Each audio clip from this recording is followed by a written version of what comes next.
Every decision you make weaves a thread into the fabric of your city. But don't for a second imagine a smooth, seamless surface. Cities don't work like that. Instead, it's an urban patchwork marked by the realities of life and living. You'll create and stitch it together with zoning. Zoning lets you decide where people live and work. You create these residential, commercial, and industrial zones with zoning tools. They work in a couple of different ways. Click and drag over cells on the map to zone large rectangular areas. Zone all adjacent cells with one click. Or get granular, zoning a neighborhood cell by cell. When you establish a city, you choose a map. The map's theme dictates if your city's buildings will have a North American or European architectural style. You can now use zoning tools to mix it up. Go on, sprinkle a little North American flair into your European city, or vice versa. Okay, you know how zoning tools work, but what can you zone? Well, let's start with residential zones. The places and spaces where citizens relax with friends, raise families, and rest their heads night after night. There are now 6 residential zone types.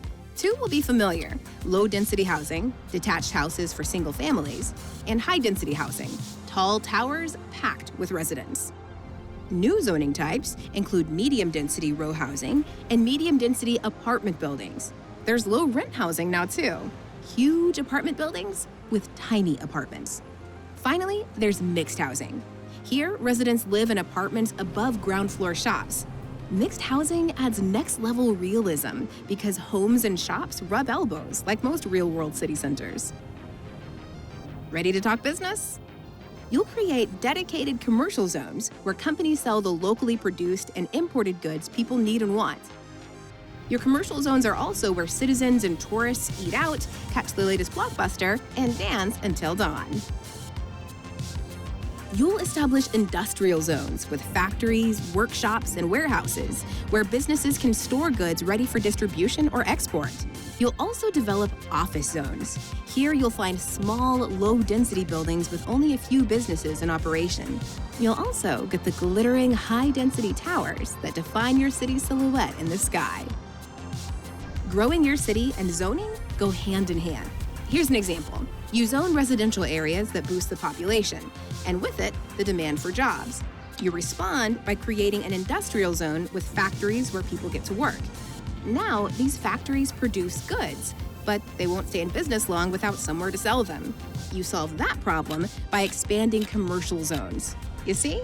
Each zone helps create the momentum you need to realize the city of your dreams.